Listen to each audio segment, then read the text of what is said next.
আয়ান, তুমি এখানে কি করছো? আয়ান, এতদিন কোথায় ছিলে? ম্যাম, আমার ইন্টারভিউ নিন। ব্যক্তিগত কথা না বললে খুশি হইতাম। আমি এখানে ইন্টারভিউ দিতে এসেছি। পার্সোনাল ব্যাপারের কোনো কিছু জিজ্ঞেস করবেন না। সরি মিস্টার আয়ান সাহেব, তা আপনি এই চাকরি কেন নিতে চাচ্ছেন? অন্যের ঘাড়ে বসে আর কতদিন খাবো? এইবার নিজের কিছু করা উচিত, তাই চাকরিটা করতে চাই। পড়াশোনার খরচ চালানো, নিজেরও খরচ আছে। নদী আয়নকে আর কিছু প্রশ্ন করতে লাগলো। আয়ন সব প্রশ্নের উত্তর দিতে লাগলো। নদী ইন্টারভিউ নেওয়া শেষ করে বলে, আসতে পারেন, পরে জানিয়ে দেওয়া হবে। ধন্যবাদ ম্যাম। আয়ন উঠে চলে যেতে লাগলো। নদী আয়নের দিকে অসহায় চোখে তাকিয়ে থাকতে লাগলো। ম্যানেজার আরেকজনকে পাঠালে নদী নিজের ভাবনার জগৎ থেকে বের হয়ে ইন্টারভিউ নিতে লাগলো। এক এক করে সবার ইন্টারভিউ নিতে লাগলো। নেওয়া শেষ হলে নদী ক্লান্ত হয়ে বারান্দায় চলে গেল। বাইরের দিকে তাকিয়ে ভাবতে লাগলো। আয়ান আমার উপর এখনো রেগে আছে। রাগ করার কথা, আমি ওর সাথে অনেক অন্যায় করছি। আয়ানকে চাকরিটা দেওয়া উচিত। নদী কথাগুলো ভাবতে লাগলো। 7 দিন পর আয়নের ফোনে SMS আসলে আয়ন মুচকি হাসি দিয়ে বলে, আলহামদুলিল্লাহ, অবশেষে চাকরিটা পেয়ে গেলাম। যাই হোক, রাগ করে চাকরি ছেড়ে দেওয়া যাবে না। টাকার দরকার আছে, সামনে ফর্ম ফিল আপ করা লাগবে, অনেক টাকার ব্যাপার। আয়ন কথাগুলো বলতে লাগলো। 2 দিন পর আয়ন রেডি হয়ে অফিসে চলে গেল। আয়ন নদীর কেবিনের সামনে গিয়ে বলল, ম্যাম, আসবো? জি আসেন, ওয়েলকাম আপনাকে। ধন্যবাদ ম্যাম। ম্যানেজারের সাথে দেখা করেন, উনি আপনাকে সব কাজ বুঝিয়ে দেবে। Okay ma'am. আয়ন কেবিন থেকে বের হয়ে গেল। ম্যানেজার রুমের সামনে পড়ল। ম্যাম, আসবো? হ্যাঁ আয়ান সাহেব আসেন। আয়ন ভিতরে চলে গেল। রাইসা বসতে বলল।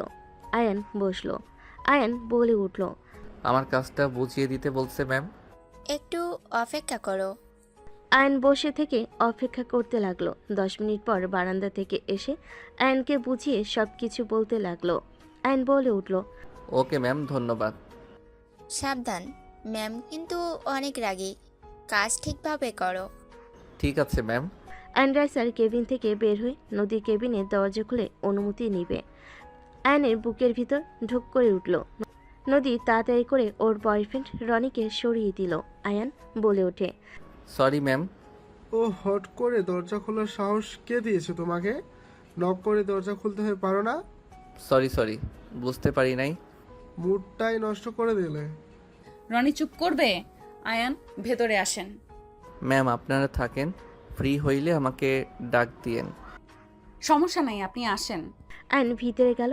নদী আয়নকে বলল। ফাইলগুলো গুছিয়ে রেডি করে দাও।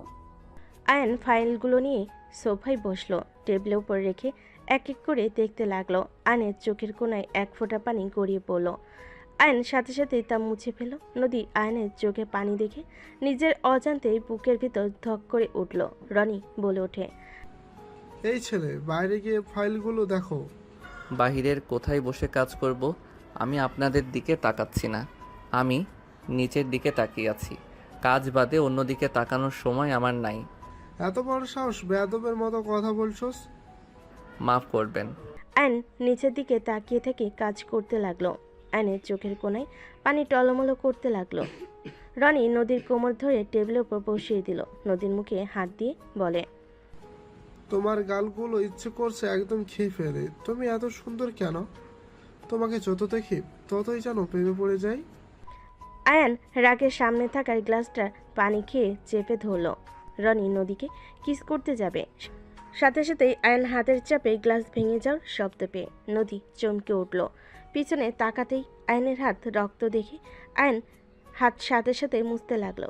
নদী রনিকে সরিয়ে দিয়ে টেবিলের উপর থেকে নেমে আয়নের হাত ধরতে যাবে। আয়ন সাথে সাথেই বলে ওঠে, সরি ম্যাম, গ্লাসটা ভেঙে ফেলার জন্য।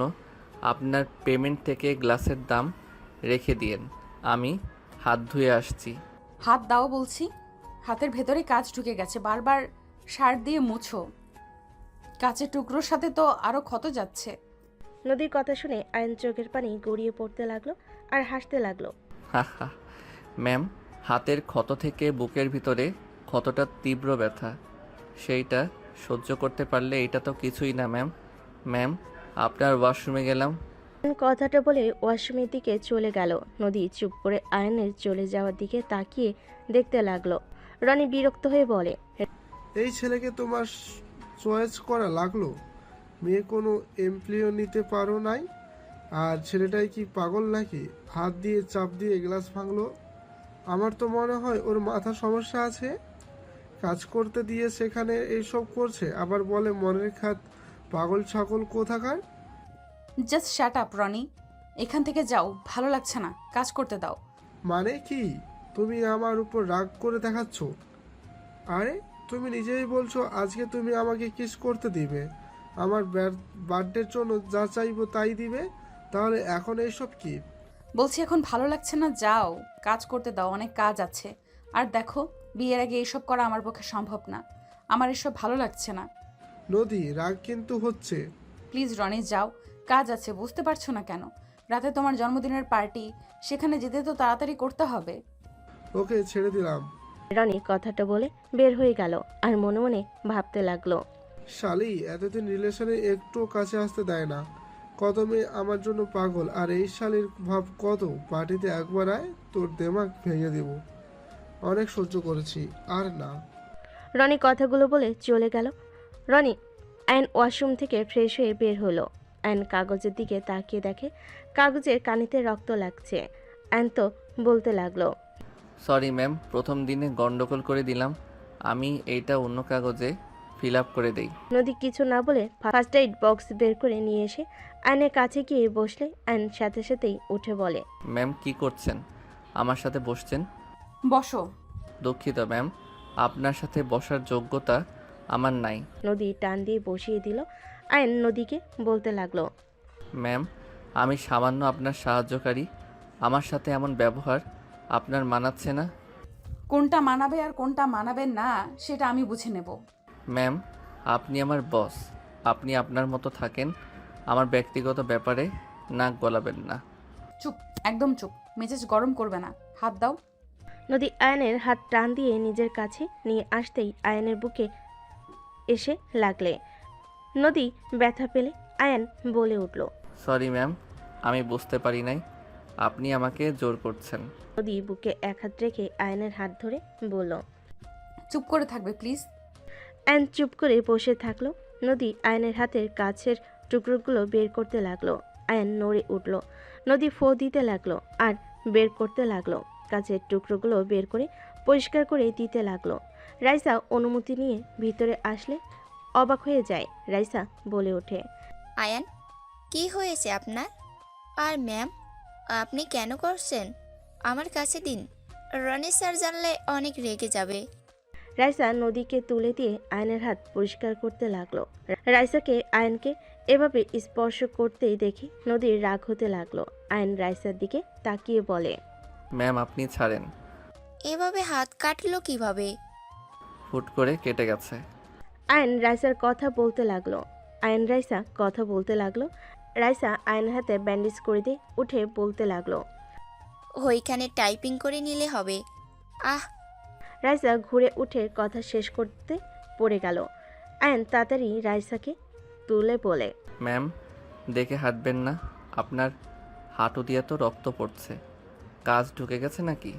রাইসা কান্না করতে লাগলো। নদী আয়নের রাইসার কাছে আসলে আয়ন কোলে তুলে নিয়ে সোফায় বসিয়ে দিল। আয়ন নদীকে বলল, আমি বাহিরের দাঁড়াই, আপনি ওনার পাটা দেখেন, রক্ত পড়ছে, মনে হয় কেটে গেছে। কি বলছো? ম্যাম আমার পায়ে হাত কেন দিবে? আমি ঠিক আছি। কান্না করছে আবার বলে ঠিক আছে। আমি দেখছি। আপনার পায়ে ঢুকবে, ওই পাশ দিয়ে আসেন। আয়ন কাছের টুকরো পরিষ্কার করতে চাইলে নদী বলে, আরও হাত কাটতে ইচ্ছে হয়েছে নাকি? যাও বাহিরে, সরি মানে যান। আয়ন বাহিরে চলে গেল। নদী রাইসার পায়ের উপরের দিকে প্যান্ট তুলে দেখে অল্প চিড়ে গেছে। নদীকে বাধা দিলে রাইসার কোনো কথা না শুনে ব্যান্ডেজ করে দিল। নদী পিয়নকে জানিয়ে দিল। পিয়ন এসে কাজগুলো পরিষ্কার করে চলে গেল। আয়ন কেবিনের ভিতরে গিয়ে কাগজটা নিয়ে আরেকটা কাগজ বানাতে লাগলো। রাইসা আয়নের পাশে দাঁড়িয়ে দেখিয়ে দিতে লাগলো। আয়নের হাতের উপর হাত দিয়ে টাইপিং করতে লাগলো। নদী হাত মুঠো করে ফেলল। আয়ন কাজ শেষ করে রাইসাকে বলে, ধন্যবাদ ম্যাম। ওকে, কাজ করো, আমি আসছি। ম্যাম, আপনার মিটিং আগামীকাল। ও আচ্ছা, তুমি ঠিক করে ফেলেছো? জি ম্যাম, ওনাদের সাথে কথা বলছি। রাইসা নদীর সাথে কথা বলে চলে গেল। আয়ন নিজের কাজ করতে লাগলো। নদী ল্যাপটপে নিজের কাজ করতে লাগলো। এরই মাঝে মাঝে মাঝে আয়নের দিকে তাকিয়ে থাকতে লাগলো। সন্ধ্যার দিকে আয়নের ছুটি হলে বের হয়ে যায়। আয়ন রাস্তা দিয়ে হাঁটতে লাগলো। নদী গাড়ি নিয়ে যেতে আয়নকে হেঁটে যেতে দেখলো। নদী আয়নের সামনে গাড়ি থামিয়ে বলে, গাড়িতে আসো, নামিয়ে দেই। ধন্যবাদ ম্যাম বলার জন্য। আপনি যান। আয়ন কথাটা বলে হাঁটা শুরু করলো। নদী একটা দোকানে বসে চা অর্ডার দিল। চা আর পাউরুটি খেতে লাগলো। নদী আয়নের দিকে তাকিয়ে থাকতে লাগলো আর ভাবতে লাগলো।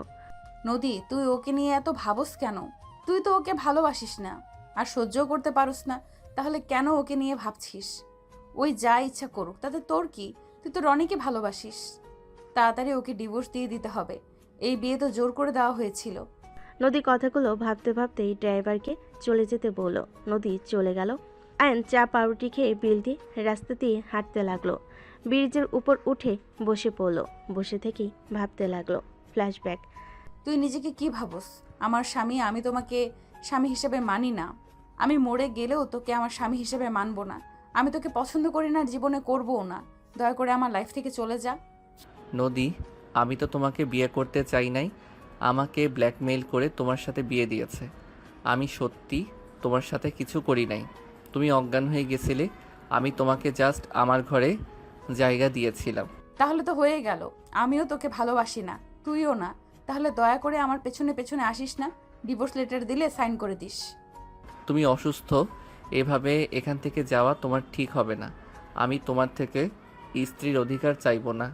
তুমি আমার উপর বিশ্বাস রাখতে পারো। আমি এক মুহূর্ত এখানে থাকবো না। তোকে আমার বিশ্বাস হয় না। আমি তোমার স্বামী, আর আমি যখন বলছি আমি তোমার কাছেও যাব না। Just shut up. আমি তোকে স্বামী হিসেবে মানি না, কতবার বলবো?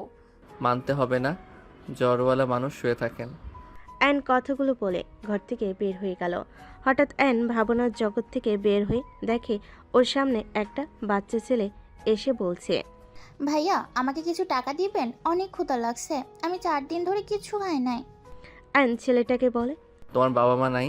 অ্যানের কথা শুনে ছেলেটা বলে, আমার মা মারা গেছে, বাবা বেঁচে আছে কিন্তু সেই নতুন মা নিয়ে এসেছে, সেই আমারে বাসা থেকে বের করে দিছে। ছেলেটাকে 20 টাকা বের করে দিয়ে বলে, আমার কাছে এই 20 টাকা আছে, আর কোনো টাকা নাই। আয়নের কথা শুনে ছেলেটা খুশি হয়ে বলে, ধন্যবাদ ভাইয়া। বলে আয়ন ছেলেটাকে 20 টাকা বের করে দিয়ে বলে। আয়ন বলে চলে গেল। আয়ন উঠে ব্রিজের গ্রিল ধরে আকাশের দিকে তাকিয়ে থাকতে লাগলো। রাত 1টা পর্যন্ত ওখানে বসে থাকলো। আয়ন উঠে হাঁটতে লাগলো। হঠাৎ একজনের সাথে ধাক্কা লাগলো। আয়নের ধাক্কা খেয়ে মেয়েটা সোজা আয়নকে নিয়ে পড়ে গেল। আয়ন মাথায় ব্যথা পেল। মেয়েটা ভয়ে কান্না করতে করতে বলে, আমাকে সাহায্য করেন প্লিজ। আয়ন নদীর কণ্ঠ শুনে চমকে গেল। আয়ন নদীকে নিয়ে উঠে পড়ল। এদিকে কিছু ছেলেদের আসতে দেখে আয়ন নদীকে ঘুরিয়ে ঠোঁটের সাথে ঠোঁট বসিয়ে দিল। নদী ছুটতে চাইলে আয়ন নদীর কোমর নিজের সাথে চেপে ধরল। আয়নের হাত সরিয়ে দিতে গেলে নদী হাতে ব্যান্ডেজ দেখে আয়নের শরীরে ঘ্রাণ চুপ করে থাকলো। ছেলেগুলো আয়নদেরকে দেখে হাসতে হাসতে বলতে লাগলো, বা ওইটাও রাগ, এগুলো কিছু পিক তুলে নেই। রাস্তার ভিতরে রোমাঞ্চ। ছেলেগুলো কথাগুলো বলে কিছু পিক তুলে হাসতে হাসতে সামনের দিকে দৌড়ে চলে গেল।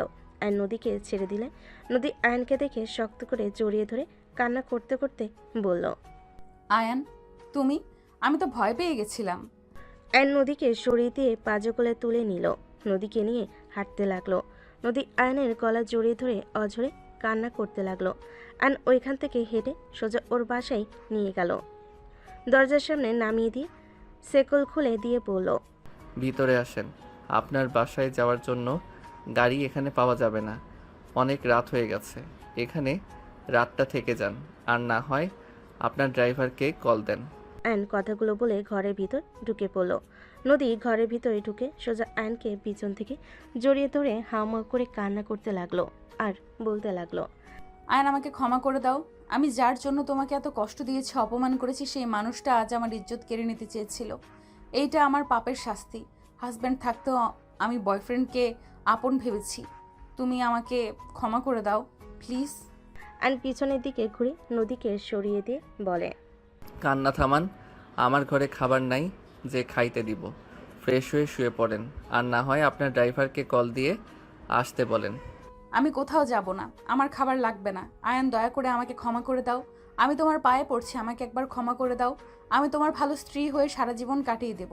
আমি তোমাকে নিয়ে আমার ফ্যামিলির কাছে যাব। আমাদের বিয়ে হয়েছে, আমি সবাইকে বলে দেবো। আয়ান প্লিজ আমাকে ক্ষমা করে দাও। আয়ন সাথে সাথে নদীকে বলে, কি করছেন? আপনাকে কিছু বলতে হবে না। আপনার উপরে আমি রেগে নেই ম্যাম। দয়া করে এইসব কথা রাখেন। মাথা ব্যথা করছে। আপনার ড্রাইভারের নাম্বারের কল দেন। আমার ফোন নেই, কোথায় পড়ে গেছে আমি জানি না। ও আচ্ছা, তাহলে আর কি করবেন? এখানে থাকতে হবে। আমার ফোনে টাকা নাই। ওয়েট, আমি চৌকিটা পরিষ্কার করে দেই। আয়ন কাটা অবস্থায় হাত দিয়ে কাজ করতে গেলে আয়নের হাত থেকে বিছানার চাদর নিয়ে বলল, আমি করছি। কাটা হাত নিয়ে কাজ করতে হবে না, তুমি তো ব্যথা পাবে তো। হা হা, হাসি আসছে। আমি জানি কেন হাসছো। I am sorry Ayan. এত সরি বলেন না তো। আয়ন কথাটা বলে পাটি নিয়ে এসে মেঝেতে বিছিয়ে দিয়ে ব্যাগ মাথার নিচে দিয়ে শুয়ে পড়ল। নদী আয়নকে বলল, আয়ান আমার সাথে শুয়ে পড়ো, নিচে সাপ পোকা কামড় দিতে পারে। কিছু হবে না। আপনি ঘুমান আর দয়া করে কান্না করবেন না। মাথায় যন্ত্রণা করছে। আমি মাথায় হাত বুলিয়ে দিব। লাগবে না, দয়া করে শুয়ে পড়েন তো। কথা বলেন না। মাথা ব্যথায় ভালো লাগছে না কথা বলতে। আয়ন কথাগুলো বলেই ঘুমিয়ে গেল। সকালে আয়নের ঘুম ভাঙলে দেখে নদী ওর বুকের উপর মাথা দিয়ে জড়িয়ে ধরে শুয়ে আছে। আয়ন নদীকে আস্তে আস্তে ডাকতে লাগলো।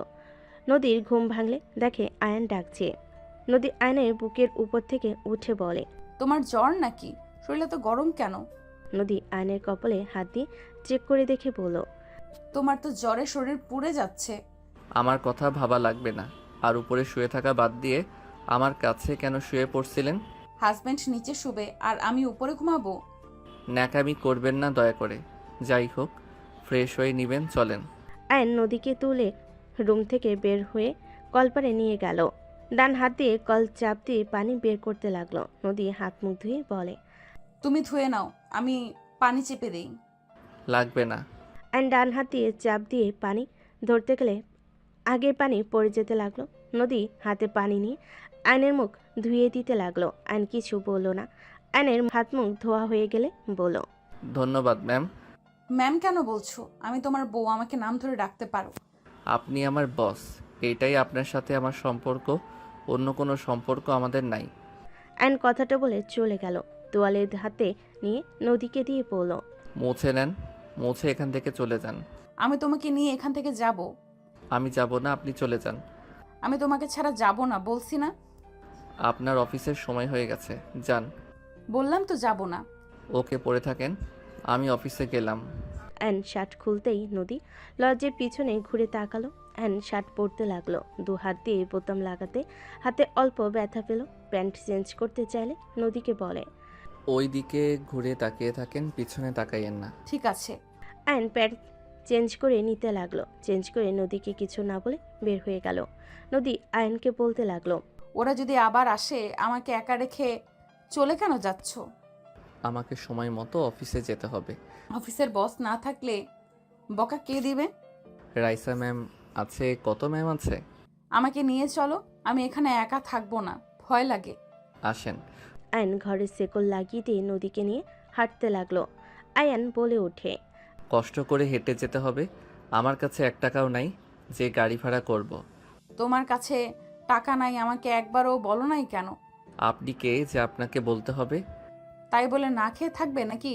আর এতদিন কোথায় ছিলে? আপনাকে কোনো কিছু বলতে আগ্রহী না আমি। আয়নের পাশ দিয়ে ওর ফ্রেন্ড গেল। আয়ন বলে ওঠে, রাকিব। অফিসে যাস নাকি? এই শোন, 50 টাকা হবে? আছে। দে, আমি বেতন পাইলে দিয়ে দিব। আমি তোকে বলেছি এখন দিতে। না মানে, টাকা চাইতে শরম লাগে।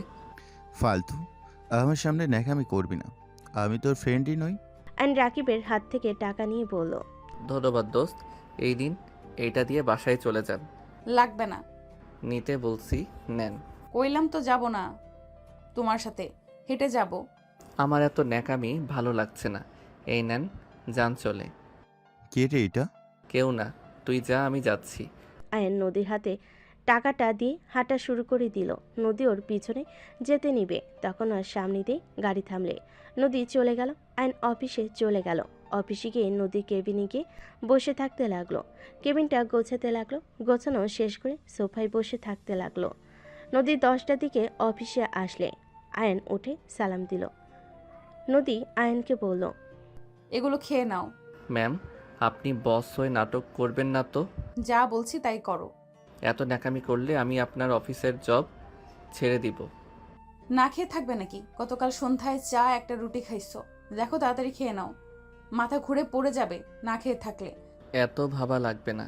নদী আয়নের কাছে আসলে আয়ন চলে যেতে নিলে আয়নের হাত ধরে টান মেরে বসিয়ে দিয়ে আয়নের কোলে বসে আয়ন ভেবাচাকা খেয়ে গেল। নদী খাবার হাতে নিয়ে আয়নের মুখের দিকে এগিয়ে দিলে আয়ন মুখ ঘুরিয়ে নিলে নদী আয়নের গালে কিস করে বলে, আমার পিচ্চি বরটা একটু দেখি, এই দিকে ঘুরো না বাবু। ওই যান দেখি একটু। নদীর মুখে বাবু জান ডাক শুনে রাগে সরিয়ে দিয়ে বলে, একদম আমাকে বাবুজান বলবেন না। আপনার বয়ফ্রেন্ডকে গিয়ে বলেন আমি কারো কিছু হই না। আয়ন রেগে অফিস থেকে বের হয়ে যাবে। তখনই রাইসা ভেতরে ঢুকতেই আয়নের সাথে ধাক্কা লেগে পড়ে যাবে। অ্যান্ড সাথে সাথে রাইসাকে হিরোদের মতো ধরে ফেল। দুজন একে অপরের চোখের দিকে তাকিয়ে আছে। নদীর রাগ হতে লাগলো। রাইসা, রাইসার সাথে সাথে ভাবনার জগৎ থেকে বের হইলে আয়ন রাইসাকে ছেড়ে দিল। রাইসা আয়নকে বলল, আয়ান কোথাও যাও, এইদিকে আসো। আয়ন রাইসার সাথে গেল। রাইসা বলে ওঠে, ম্যাম, আপনি 11টার দিকে চলে আসেন। আমি আয়ান ওইখানে মিটিংয়ের জন্য রেডি করতে গেলাম। আপনি যান, আয়ান আমার সাথে যাবে। ঠিক আছে, তাহলে আয়ান সব কিছু রেডি করে ম্যামের সাথে চলে আসো। রাইসা চলে গেল। নদী আয়নের হাত ধরে চেয়ারে বসিয়ে দিয়ে বলল, আমি ভুল করছি, এই জন্য এই না যে আমি আমার বয়ফ্রেন্ডকে বাবু জান বলছি।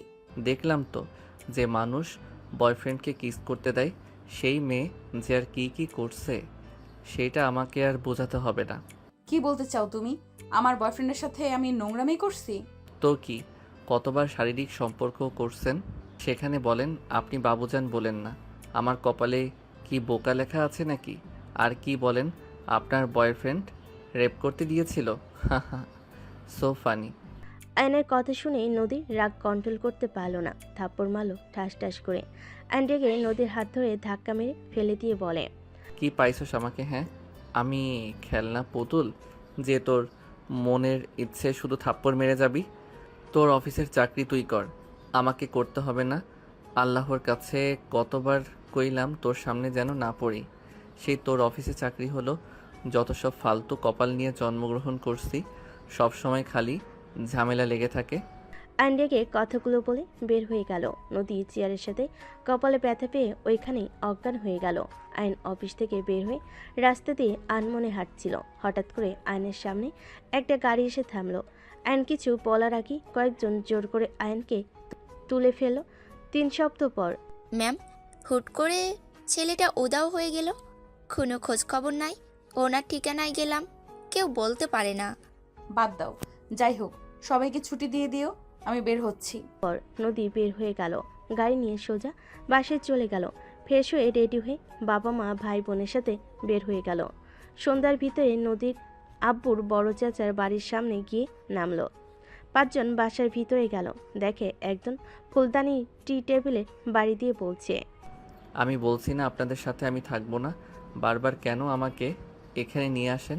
আমি কতবার বলবো আমি আপনাদের কারোর সাথে সম্পর্ক রাখতে চাই না। দুর্নীতিবাজ সাথে সম্পর্ক রাখার থেকে না খেয়ে মস্ত্রা যাওয়া ভালো।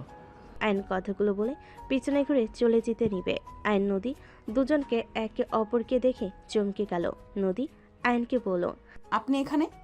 না থেকে মরে যাওয়া ভালো। এক ঝামেলা শেষ করতে না করতে আবারও আপনি চলে আসলেন। শাট আপ, আমি তোমার পেছনে আসি নাই। তুমি যেখানে ইচ্ছা যাও, এতে আমার কি? আমি এখানে আমার বড় দাদুর বাসায় বেড়াতে এসেছি। কি? কে আপনার দাদু? আয়ান, কি হচ্ছে? নদী মামুনির সাথে বাজে ব্যবহার করবে না। আমাদের সাথে করছো, কিছু বলি নেই দেখে মাথায় উঠো না। এই ছেলেটা তোর ছেলে?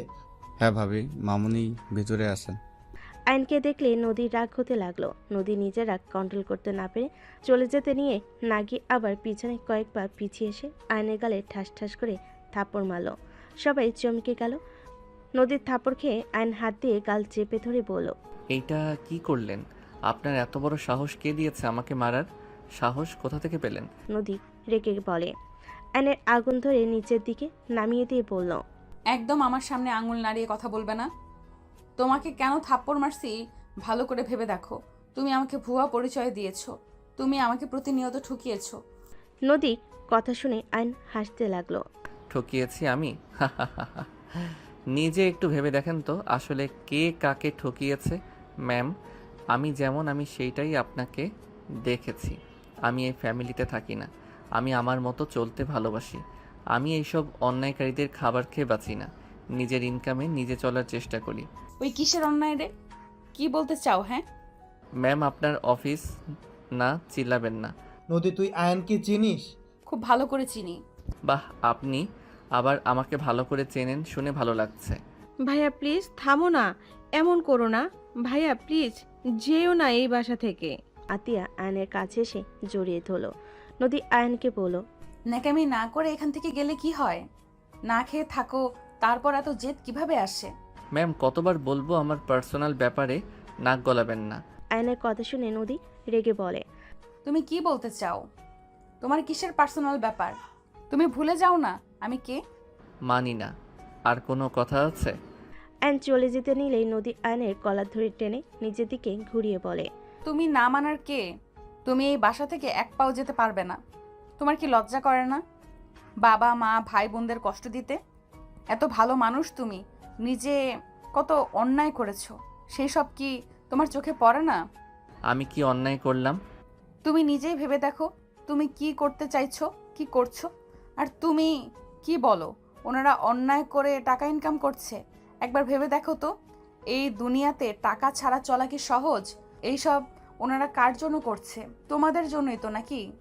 তুমি এত যে ভাব করছো, তুমি ভেবে দেখো তোমার কাছে শূন্য টাকা আছে, সামান্য চা খাওয়ারও টাকা নাই, না খেয়ে অফিস করো, কলেজে যাও, তারপরও বলবে টাকার কোনো দরকার নেই। কলেজে ফি টাকা কিভাবে জোগাড় করবে? টাকা ছাড়া কোথাও ভর্তি হতে পারছো তুমি? তোমার সাথে তো আমি। নদী আর কিছু না বলে থেমে গেল। আয়ন নদীর কথাগুলো শুনে কিছুটা নরম হয়ে গেল। আয়ন বলে ওঠে, দেখেন আমি জানি টাকার অনেক দরকার আছে। ওনার বাপের জন্য একটা ফ্যামিলি শেষ হয়ে গেছে। মিথ্যাকে উনি সত্যি বানিয়ে সত্যিকে মিথ্যা বানিয়ে দিয়েছিল। সেখানে বলবেন ওনাদের টাকা আমাকে চলতে হবে। আয়ান, আমার আব্বায় ভুল করেছিল, তার শাস্তি উনি কি কম পেয়েছে? উনি তো নিজের ভুল বুঝে নিজেকে শুধরে নিয়েছে। আর তুই বলছিস ওনার অন্যায় টাকা এই সংসার চলে না। আমার নিজস্ব কোম্পানি আছে, তোর চাচু একজন ডাক্তার, তোর আম্মু একজন প্রফেসর। এখানে অন্যায় টাকা কোথা থেকে আসে? একটা ভুলের কারণে আব্বা তোকে ও হারিয়ে ফেললো।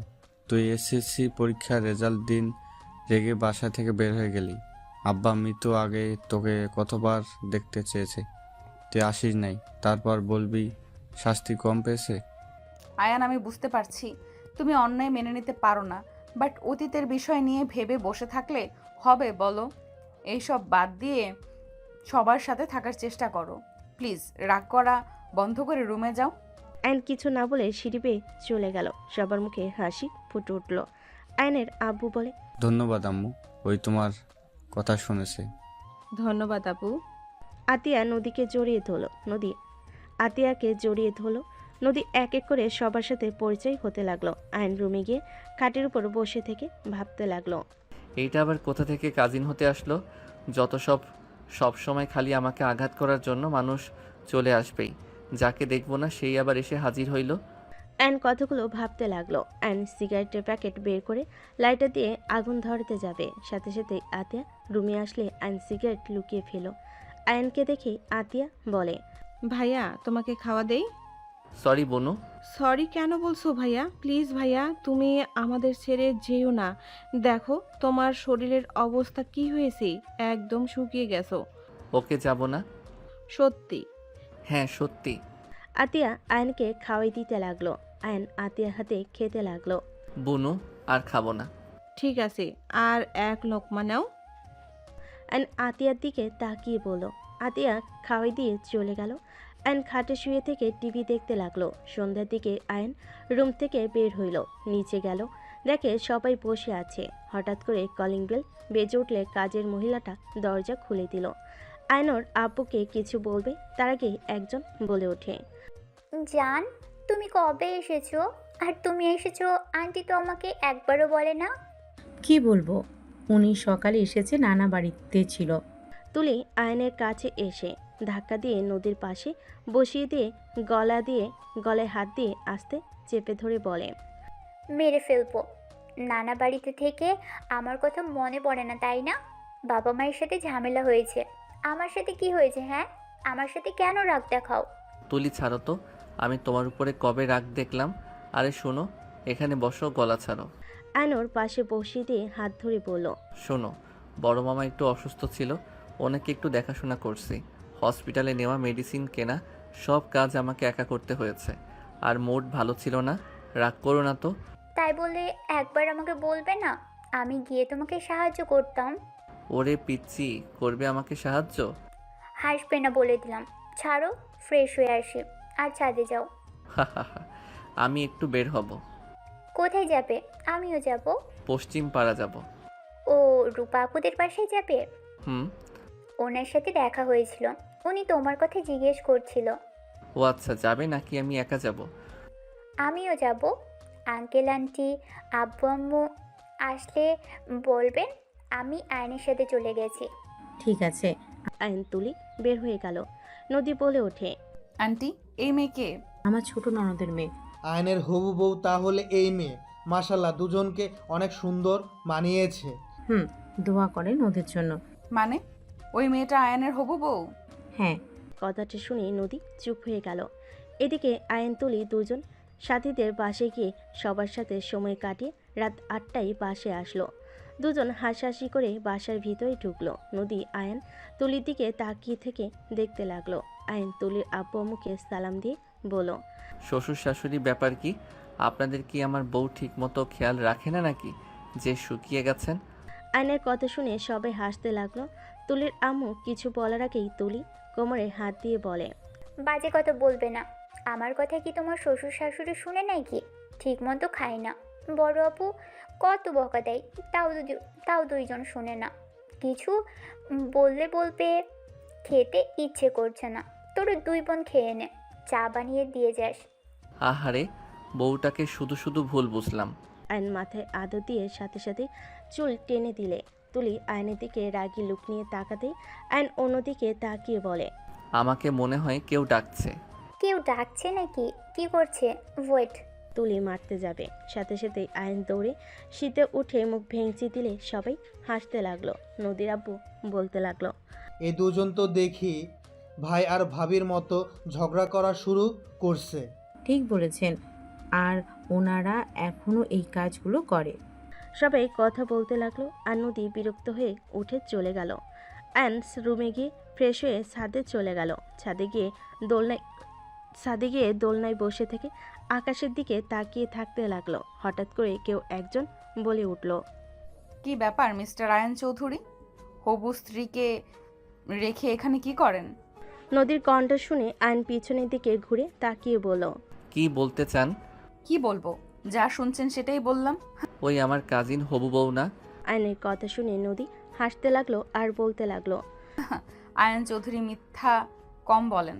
আপনাদের বিয়ে ঠিক করা হয়েছে আর আপনি এমন ভাব করছেন মনে হয় কিছুই জানেন না। আমি বিবাহিত, আমি আবার অন্য কাউকে কেন বিয়ে করব? আপনি বিবাহিত, ডিভোর্স দিয়ে দেন। আর ওই মেয়েটা তো অনেক ভালো, বিয়ে করেন, সুখে থাকবেন। আমি তো নোংরা মেয়ে, ডিভোর্স লেটার পাঠিয়ে দিয়েন। নদীর কথাগুলো বলতে চোখের কোণায় পানি চলে আসলে সাথে সাথে মুছে ফেল আর নদীকে বলল, আপনি নোংরা হন বা যাই হন, আপনি আমার স্ত্রী আছেন, আমার স্ত্রী থাকবেন। হাসালেন, আমি আপনার যোগ্য না। আপনি তুলিকে বিয়ে করে নেন আর যত তাড়াতাড়ি পারেন ডিভোর্স লেটার পাঠিয়ে দেব। আপনি যদি পাঠান তাহলে তো আরো ভালো হয়। কি বলতে চান? আমাকে ডিভোর্স দিয়ে আপনি খুশি হবেন নাকি? অবশ্যই, আমি তো জানি আমি কেমন। তাও হুদাই আমার লাইফটা নষ্ট করার কোনো মানে হয় না। এখান থেকে যান, আপনার কোনো কথা শোনার ইচ্ছা আমার নাই। অ্যান্ড কথাটা বলে ঘুরে আকাশের দিকে তাকিয়ে থাকতে লাগলো। নদী চোখের পানি মুছতে মুছতে চলে গেল। আয়ন কিছুক্ষণ থাকলে খাবার খাওয়ার জন্য ডাক দিলে আয়ন নিচে চলে গেল। সবার সাথে বসে খাবার খেতে লাগলো। হঠাৎ করে আয়নের আম্মু বলে, নদীমা, আমার ছেলে রাফিকে তোমার কেমন লাগে? মানে? মানে ওর কেমন লাগে তোমার? ওই ভালো নাকি খারাপ? জি, অনেক ভালো রাফি ভাইয়া। তোমার কি পছন্দ হয় নাকি আরও কিছুদিন রাফির সাথে মিশে দেখবে? সরি আন্টি, আমি ঠিক আপনার কথা বুঝতে পারছি না। আসলে নদী, তুই রেগে যাবি, তাই আমি চুপ ছিলাম। আমরা তোর রাফির বিয়ে ঠিক করে রেখেছি। তোরা দুজন এখন বিবাহর যোগ্য হয়ে গেছস, তাই এখন তুই রাফি একে অপরের সম্পর্কে ভালোভাবে দেখ, দুজন একে অপরের জন্য পারফেক্ট নাকি। নদীর আব্বুর কথা শুনে আয়ন ওর ভাইয়া রাফি আর নদীর দিকে তাকালো। নদী আয়নের দিকে তাকিয়ে থাকলো রাগী লুক নিয়ে। আয়ন মাথা নিচের দিক করে নিল। নদী রেগে বলে, রাফি ভাইয়া অনেক ভালো, ওকে দুজন একে অপরকে দেখে থাকি। যদি আমাদের দুজন একে অপরকে ভালো লাগে তাহলে বিয়ে করব, আপনাদের সবাইকে জানিয়ে দিব। নদীর কথা শুনে সবাই খুশি হলে আয়ন রাগে উঠে পড়ে। নদীর দিকে গ্লাসে পানি ছুঁড়ে মারে। নদী পানিতে ভিজে চিল্লাইয়ে বলে, হচ্ছেটা কি? আপনার সাহস কি করে হয় আমাকে এইভাবে ভিজিয়ে দেওয়ার? আয়ান, এইটা কি করলে? মাথা ঠিক আছে? সবার সাথে রাগ দেখানোর মানে কি? আর এখানে নদী মামুনি কি করছে যে তার মুখে পানি ছুঁড়ে মারলে? আয়ন রেগে নদীকে বলে, নদীর সীমা অতিক্রম করো না, নিজের সীমানার ভিতরে থাকো। এই কিসের সিনেমা? হ্যাঁ, আমি আমার সিনেমার ভেতরে আছি, আপনি নিজের সিনেমার ভেতরে থাকেন। আয়ান, চুপ করবি তুই? ওই তোর বড় ভাইয়ের বউ হতে যাচ্ছে। আয়ন ওর আম্মুর কথা শুনে কিছু বলতে যাবে, সাথে সাথে ওর ভাই রাফি আয়নকে থামিয়ে বলে, আয়ান, ব্যাস অনেক হয়েছে। আর একটা কথা শুনতে চাই না। তুই আমার হবু স্ত্রীর সাথে খারাপ ব্যবহার করে কথা বলতে পারিস না। আর এই তোর ভাবি বড় বোনের মতো হয়, সম্মান দিয়ে কথা বল। কিছু বলি না বলে মাথায় উঠে গেছস, তাই না? রাফির কথা শুনে আয়ন রেগে নদীর দিকে তাকিয়ে বলল, আজ তোকে সবার সামনে প্রেজেন্ট করা যাইতো, তুই আমার সাথে যা করছস তোর জন্য কাউকে কিছু বলতেও পারছি না। একটা কথা মাথায় রাখ, আমি তোর বিয়ে হতে দিব না। কে আপনি যে আমার বিয়ে হতে দেবেন না? আর আমি আপনার কি ক্ষতি করেছি? হ্যাঁ, কি করছস জানোস না? আয়নের গালে ওর ভাই থাপ্পড় মেরে বলে, ওই তোর বড় হয়ে আপনি বলে, আর তুই ছোট হয়ে ওকে তুই তুই করে কথা বলস। আম্মু, এই তোমার ছেলে দেখো কতটা বেয়াদব একটা ছেলে তৈরি হয়েছে, বড়দের সম্মান করতে জানে না। আয়ন গালে হাত রেখে আয়ন রেগে চেয়ারে লাথি দিয়ে ফেলে দিয়ে চলে গেল। নদী আয়নের চলে যাওয়ার দিকে তাকিয়ে থেকে ভাবতে লাগলো, যে পর্যন্ত নিজের মুখে সবার সামনে আমাকে স্ত্রীর পরিচয় দিবে না ততদিন দেখো আমি তোমার কি হাল করি। অন্য মেয়ের সাথে ঘষাঘষি করা বের করব, আমিও বুঝিয়ে দেব আমার কেমন লাগছে। আমাকে কষ্ট দেওয়া বের করব। নদী কথাগুলো ভাবতে ভাবতে হঠাৎ আয়নের আম্মুর কথা নদী শুনে ভাবনার জগৎ থেকে বের হয়ে বলল, আন্টি, আমি কিছু মনে করি নাই, আপনি প্লিজ এতবার ক্ষমা চাইবেন না। মামি, ওয়েট, আমি বুঝতে পারছি না আয়ন হঠাৎ করে ওনার উপরে রেগে গেল কেন? আয়ন তো মেয়েদের সম্মান করে, কখনো তো অসম্মান করতে দেখি নাই। দিন দিন বেয়াদব হয়ে যাচ্ছস, আর সব দোষ আম্মু আব্বু সব সময় ছেলেকে মাথায় তুলে রাখে, এই জন্য আজ এই অবস্থা। যদি শাসন করতো তাহলে নদীর সাথে আজ এমন করতে সাহস পেত না। ভাইয়া থামেন, যা হওয়ার হয়ে গেছে, আমি আসছি, পোশাক চেঞ্জ করে আসি। নদী কথাগুলো বলে চলে গেল। আয়ন খায়াটে শুয়ে থেকে ভাবতে লাগলো, বেহেয়া মেয়ে জামাই থাকতে বাহিরে জামাই খুঁজে ভাসুরকে জামাই বানাবে, যত সব ফালতু মেয়ে। আয়ন কথাগুলো ভেবে রাগে ফুলতে লাগলো। আর এইদিকে নদী পোশাক চেঞ্জ করে খাটে বসতেই রাফি এসে নদীকে বলল, আসবো? হ্যাঁ ভাইয়া, আসেন। রাফি খাবারের প্লেট নিয়ে ভিতরে আসলে নদী বেশ অবাক হয়ে গেল। রাফি খাবারের প্লেটটি টেবিলের ওপর রেখে বলে, খাবার খেয়ে নাও। ভাইয়া, এত কষ্ট করার কি দরকার ছিল? আয়নের জন্য তো খেতে পারলে না, তাই আবার নিয়ে আসলাম, খেয়ে নাও। আর দয়া করে আমার ভাইটার উপরে রাগ করো না, ওই একটু রকচটা, ওই যেটাই ভালো মনে করে তাই করে, কারোর কথা কখনোই শোনে না। কিন্তু বুঝতে পারছি না তোমার উপরে ও কেন রেগে গেল। ওকে আগে কখনো মেয়েদের সাথে এমন ব্যবহার করতে দেখি নাই। রাফির কথা শুনে নদী বলে ওঠে, ভাইয়া, আপনাকে আমার কিছু কথা বলার ছিল। আগে খাবার খেয়ে নাও, তারপর বলবে। তাড়াতাড়ি খাও, 10টা বেজে গেছে। তোমার তো মনে হয় অনেক ক্ষুধা লেগে গেছে, খাও। রাফির কথা শুনে নদী কিছুটা ইতস্ততভাবে নিচের দিকে তাকিয়ে নিজেকে শান্ত করে রাফির দিকে তাকিয়ে বলল, না ভাইয়া, পরে খাবো। আমার মনে হচ্ছে আপনাকে কথাটা বলে দেওয়াই ভালো হবে। আপনাকে আমি বিশ্বাস করে কিছু বলতে চাচ্ছি। আপনি যদি অনুমতি দেন তাহলে কথা বলা শুরু করব। নদীর কথা শুনে রাফি বেশ অবাক হয়ে গেল। নদীর দিকে তাকিয়ে বলে, ওকে বলো, কি বলতে চাও শুনি একটু। ভাইয়া, আপনি প্রমিস করেন আমার সম্পূর্ণ কথা না শুনে রেগে যাবেন না আর কাউকে কিছু বলবেন না? কি এমন কথা, এত ইতস্তত বোধ করছো কেন? প্রমিস করেন। ওকে বলবো না, বলো।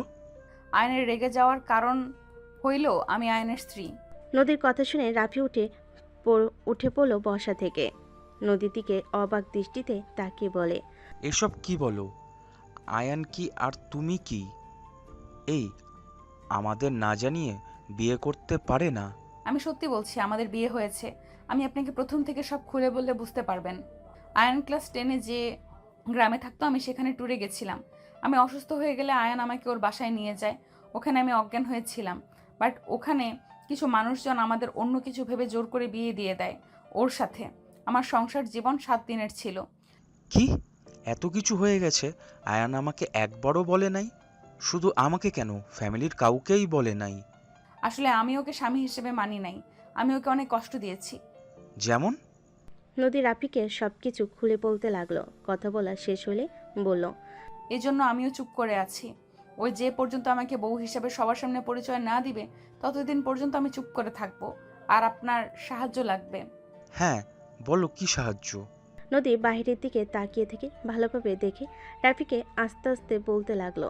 কথা বলা শেষ হলে রাফি বলে, ঠিক আছে, আচ্ছা থাকো, আমি যাই। ওকে ভাইয়া।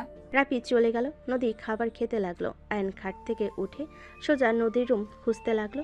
নদীর রুম খুঁজে পেলে আয়ন সাথে সাথে রুমের ভিতর ঢুকে পড়ে। নদী খাওয়া শেষ করে হাত ধুয়ে পানি খেতে নিবে, সাথে সাথেই দেখে আয়ন নদীর দিকে রাগি লুক নিয়ে তাকিয়ে এগিয়ে যেতে লাগলো।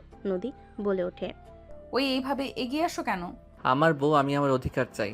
মাথা খারাপ নাকি? ভুলে যেও না আমি তোমার হবু ভাবি হই। ভাবির আগে আমার স্ত্রী, আমার অধিকার আমি কেন ছাড়বো? আয়ন কথাটা বলে দরজা লাগিয়ে দিল। নদী ভয়ে ঢোক গিলতে লাগলো। নদী খাট থেকে নেমে বারান্দার দিকে যাবে, সাথে সাথে আয়ন দৌড়ে নদীর জামা টান দিয়ে ধরল। নদী ছোটার চেষ্টা করে জামা ছিঁড়ে আয়নের হাতে চলে আসলো। নদী আয়ন দুজনেই থমকে গেল। নদী ঘুরে আয়নের দিকে তাকিয়ে কিছু বলতে যাবে, তার আগেই আয়ন নদীকে টান দিয়ে নিজের ঠোঁটের সাথে ঠোঁট মিলিয়ে দিল। নদী আয়নকে সরিয়ে দেওয়ার চেষ্টা করতে লাগলো। আয়ন জোর করে ধরে কিস করতে লাগলো। আয়ন নদীকে ছুঁড়ে খাটের উপর ফেলে দিল। নদী আয়নকে বলতে লাগলো, আয়ান, বেশি কিন্তু হয়ে যাচ্ছে। আয়ান আমার কাছে আসলে আমি কিন্তু চিৎকার করব। কর না করছে কে? তুমি নিজের কন্ট্রোলে আসো। তুমি কি পাগল হয়ে গেছো নাকি? এভাবে জোর করতে পারো না। আমি চাইলে সব করতে পারি। তুই আমার স্ত্রী না, তুই আমার অধিকার দিতে বাধ্য। আমার অনুমতি ছাড়া আমাকে টাচ করতে পারো না তুমি। আমার অনুমতি কোনো দরকার নাই, কারণ আমি থাকতে তুই অন্য ছেলের সাথে রিলেশন করছস। তোর কথার আঘাতে আমি তোকে ছেড়ে চলে গেছিলাম, আবার দিন শেষে তোর সাথে দেখা হলো। দ্বিতীয়বার, 2বার একই কাহিনী। তুই কখনোই আমার লাইফ থেকে সরবি না। একভাবে না একভাবে আমার সামনে চলে আসস। আমি মানছি ভুল করছি, কিন্তু তুমি তো আমাকে ভালোবেসে আমার কাছে আসছো না। তুমি তো আমার উপরে রাগে বসে কাছে আসতে চাচ্ছ। আমি তো তোমার সাথে এইভাবে কাছে আসতে দিতে পারি না। তুমি যখন আমাকে মন থেকে স্ত্রী হিসেবে মেনে নিবে না, সেই দিন আমার কাছে আসবে, সেই দিন আমি তোমাকে বাধা দিব না। তুমি আজ যদি আমার সাথে কিছু করো তাহলে বুঝবো তুমি আমাকে রেপ করছো। রাখ তোর ভালোবাসা। তুই তো ফালতু মেয়ে। তোর একটা ছেলে দিয়ে কখনো হয় না। একটা গেলে আরেকটা ধরস। আয়ান, ওই গলা নামিয়ে কথা বল, একদম আমার উপরে চিল্লাবি না। নদী রেগে খাট থেকে নেমে পড়ল। আমি খারাপ? ভালো কথা, ভালো মেয়ের কাছে যাও। আমার কাছে কেন এসেছো? যাও যাও, ভালো মেয়ের কাছে যাও। একদম ঠিক। আমি কেন তোর কাছে যাব? ইউজ করা জিনিস আমি কেন নিব? কতজনের সাথে শারীরিক সম্পর্ক করছস কে জানে। আয়নের কথা শুনে নদী নিজেকে আর কন্ট্রোল করতে না পেরে আয়নের গালে ঠাস ঠাস করে থাপ্পড় মেরে বলে, বের হয়ে যা আমার চোখের সামনে থেকে। এখন যা।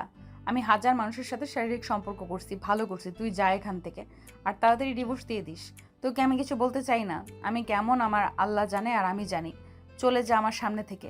তোকে দেখে আমার ঘৃণা হচ্ছে যে নিজের স্ত্রীকে সম্মান করতে জানোস না। আমি শারীরিক সম্পর্ক করছি, তুই দেখাতে পারবি? রনি কোনো দিন একটাও পায় নাই। আর তুই আমাকে বলস আমি 1000 জনের সাথে শারীরিক সম্পর্ক করছি, ভালো করছিস, যা এখান থেকে। নদী রেগে গিয়ে ধাক্কা দিতে দিতে আয়নের রুম থেকে বের করে দিয়ে দরজা লাগিয়ে দিয়ে কান্না করতে লাগলো। আয়ন ওর বেডরুমে চলে গেল। বেডরুমে গিয়ে রাগে দরজা ঠাস করে লাগিয়ে দিয়ে উপর হয়ে শুয়ে পড়ল। সকালে ঘুম ভাঙলে আয়ন তুলির কণ্ঠে ঘুম ভেঙে গেল। আয়ন তুলিকে দেখে বলে, তুমি রুমের ভিতরে কিভাবে আসলে? দরজা ঠেলা দিলাম, খুলে গেছে। ওঠো তাড়াতাড়ি, নিচে চলো, খেয়ে ঘুরতে যাব। কোথায় যাবে? সবাই মিলে গ্রামটা ঘুরে দেখব। নদী আপু, আঙ্কেল আন্টি সবাই যাবে। চলো তাড়াতাড়ি। যাব না, তুমি যাও। কথা কম বলো, ওঠো বলছি। তুলি আয়নকে জোর করে তুলে ওয়াশরুমে নিয়ে গেল। আয়ন বিরাস করতে লাগলো। তুলি আয়নের দিকে তাকিয়ে থেকে দেখতে লাগলো। আয়ন তুলির দিকে তাকিয়ে বলল, কি ব্যাপার, এভাবে তাকিয়ে থাকো কেন? আয়ন কথাটা বলে ট্যাপ ছেড়ে দিলে সাথে সাথে তুলি পানি নিয়ে আয়নের মুখে ছুঁড়ে মেরে হাসতে লাগলো। আয়ন তুলিকে পানি দিতে গেলে দৌড়ে চলে গেল। আয়ন ফ্রেশ হয়ে বের হয়ে চেঞ্জ করে নিল। নিচে চলে গেল। নিচে গিয়ে দেখে সবাই বসে আছে। রাফি আয়নকে দেখে নদীকে বলল, চলো আমি তোমাকে খাইয়ে দিই। না ভাইয়া, ধন্যবাদ, আমার ক্ষুধা নাই। আরে চলো। রাফি নদীর হাত ধরতেই আয়ন রাগে হাত মুঠো করে নিল। রাফি নদীকে নিয়ে সবার সাথে খাবার টেবিলের সামনে বসলো। আয়নকে দেখে আয়নের আম্মু বলে, আয়ান খেতে আয়। আয়ন ওদের কাছে গেলে তুলি বলে ওঠে, এখানে এসে বসো। আয়ন তুলির কাছে বসলো। নদী আয়নকে দেখে রাফির সাথে হাসি মুখে কথা বলতে লাগলো। রাফি বলে ওঠে, আম্মু আমার প্লেটে খাবার দাও, নদী আমি একসাথে খাবো। রাফির কথা শুনে সবে মিটিমিটি হাসতে লাগলো। তুলি বলে ওঠে, বাবা ভাইয়া, তুমি এত রোমান্টিক। এই আয়ন ভাইয়ের মতো একটু শিখতে পারো না? মামনি, আমার প্লেট দাও, আমরা একসাথে খাবো। এসব ন্যাকামি আমার একদম ভালো লাগে না। তুলি, এসব বাদ দাও। কখনো কারো মতো হওয়ার চেষ্টা করবে না, নিজের মতো থাকার চেষ্টা করবে। আয়ন কথাটা বলে খাবার একা বেড়ে নিতে লাগলো। নদী রাফি ওর দিকে তাকিয়ে থাকলো। আয়ন খাবার খেতে লাগলো নিচের দিকে তাকিয়ে। আয়নের আম্মু সবাইকে খাবার দিতে লাগলো। রাফি নদীকে খাওয়াই দিতে লাগলো। নদী রাফিকে খাওয়াই দিতে যাবে। আয়ন রাগ কন্ট্রোল করে বলল, ভাইয়া, তোমাদের দেখে হবু হাজবেন্ড বউ লাগছে, মনে হচ্ছে বড় ভাই তার ছোট বোনকে খাওয়াই দিচ্ছে। আয়ন কথাটা বলে হাসি দিল। নদী রাগে বলে ওঠে, কি ধরনের কথা বলছেন এইসব? আমরা ভবিষ্যতে হাজব্যান্ড ওয়াইফ হতে যাচ্ছি। আপনার মতো আমার ভাইয়ের কপালে নাই। আয়ান, তোর ব্যবহার কিন্তু খুব খারাপ হয়ে যাচ্ছে। এইসব কী ধরনের কথা বলস? ওই তোর বড় আপু হয়, সম্মান দিয়ে কথা বল। আমি তো সম্মান দিয়ে বললাম ভাইয়া, আর উনি তো সেম ভাই বোনের মতো ব্যবহার করছে। এই যে আতিয়াকে আমি খাওয়াই দিই, আতিয়াও আমাকে খাওয়াই দেয়। কই, এখানে তো আব্বু আঙ্কেল কেউ তো তাদের বউদের খাওয়াই দিচ্ছে না, কারণ তাদের লজ্জা আছে, আর ওনাদের বিয়ে হয় নাই, এখন ন্যাকামি শুরু করছে। তুই কি বলতে চাস আয়ান, আমাদের লজ্জা কম নাকি? হবু বউকে খাইয়ে দেওয়া খারাপ নাকি? আমার তো হবু বউ আছে, কই আমি তো এত ন্যাকামি করছি না। আর ওই যেহেতু এখনও স্ত্রী হয় নাই, ওর উপরে আমার কোনো অধিকার থাকার কথা না। সেখানে ওই এখনও পরনারী, তার আশেপাশে তো থাকা উচিত না। এখন বলতে পারো তুলির পাশে কেন বসলাম? তুলি আমার কাজিন, আমরা ছোট থেকে একসাথে খেলাধুলা করছি, পড়াশোনা সব একসাথে। বাট উনি তো এই প্রথম আমাদের বাসায় এসেছে। এই জ্ঞান দিস না আমাকে, আমি তোর বড় ভাই। আমার হবু বউয়ে আমি যা ইচ্ছে করব, তুই চুপ করে থাক। আয়ন কিছু বলবে তার আগেই আয়নের আব্বু বলে, দুইজন থামো তো, এভাবে ঝগড়া করলে আর বাইরে ঘোরা আর হবে না। আয়নের আব্বুর কথা শুনে দুজন চুপ হয়ে গেল। আয়ন নিচের দিকে তাকিয়ে খেতে লাগলো। নদী আয়নের দিকে তাকিয়ে বেশি বেশি করে রাফির সাথে দুষ্টামি করতে লাগলো। রাফিও নদীর কথায় তাল মিলাতে লাগলো। আয়ন রাগে কিছু বলতে গিয়েও বলতে পারলো না। আয়ন চুপচাপ খেতে লাগলো। সবার খাওয়া দাওয়া হয়ে গেলে সবাই রুমে চলে গেল। আয়ন রেডি হয়ে নিল। আয়ন তুলির সাথে মিলে শার্ট পরল। সবাই মিলে বের হয়ে গেল। তুলি আয়নের হাত ধরতে গেলে আয়ন নদী রাফিকে হাত ধরতে দেখে রাগে তুলিকে বলল, ওরা আগে যাক, আমরা তো আমাদের এলাকা চিনি। ওরা সবাই আগে যেতে লাগলো। আয়ন তুলি আস্তে আস্তে টুকটাক কথা বলতে বলতে যেতে লাগলো। এদিকে নদীর রাগ হতে লাগলো। নদী রাফিকে বলল, আমি আইসক্রিম খাবো, আমাকে কিনে দেন না। চলো মাঠের কাছে যাই, কিনে দিই। নদী রাফি আইসক্রিম কিনতে মাঠের কাছে গেল। আয়ন তুলির হাত ধরে নিয়ে গেল। আইসক্রিম চাইতেই আয়ন বলে, মামা আমাদের 3টা দেন। আতিয়া তুই এদিকে আয়। আয়নের কথা শুনে রাফি নদী বলে ওঠে, মামা আমরা আগে চাইলাম, আপনি ওদের আগে কেন দিচ্ছেন? আমার সবগুলো দেন, সবাইকে দেন। আয়নের কথা শুনে আইসক্রিমওয়ালা সবাইকে দিতে লাগলো। তুলিকে দিলে আর একটাই থাকলে রাফি ওইটাই নিতে গেলে আয়ন আইসক্রিম নিয়ে 1000 টাকা দিয়ে বলল, মামা রেখে দেন। মামা আপনি আমাদের সাথে অন্যায় করলেন না? আমরা আগে চাইলাম, সব আইসক্রিম ওনার কথায় দিয়ে দিলেন।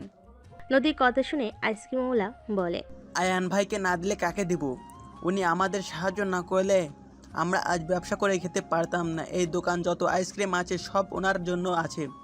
উনি ফ্রিতে চাইলেও এখানে যত দোকানদার আছে সবাই ওনাকে দিবে। সামান্য টাকা নিয়ে কি আমি আয়ান ভাইকে আইসক্রিম দেওয়া বাদ দিয়ে দিব নাকি? লোকটা কথা শুনে নদী কিছু না বলে রাফিক নিয়ে চলে যেতে লাগলো। আয়ন মিটি করে হাসতে লাগলো। আয়ান, এটা কি ঠিক করলে? নদী আপুকে আইসক্রিম দিলে না কেন? আমি কি করলাম? এখানে তো একটাই আইসক্রিম আছে, আমার গলা শুকিয়ে গেছে। আমি খাওয়া বাদে অন্য কাউকে দিয়ে মানব সেবা করতে পারবো না। এইটা কেমন কথা? আমি তো আগে দেখেছি তুমি না খেয়ে অন্যদের দিয়ে দিতে, সেখানে আজ এই ধরনের কথা বলছো? সবাই সারা জীবন এক থাকে না, সবাই পরিবর্তন হয়, সেখানে আমিও হয়েছি। বাদ দাও, চলো হাঁটি। আয়ন আইসক্রিম খাওয়া বাদ দিয়ে আইসক্রিম হাতে নিয়ে তুলির সাথে হাঁটতে লাগলো। সামনের দিকে এগিয়ে গেল। রাফি আয়নের দিকে তাকিয়ে বলে, আইসক্রিম খাচ্ছিস না? নদীকে দিলে কি সমস্যা রে?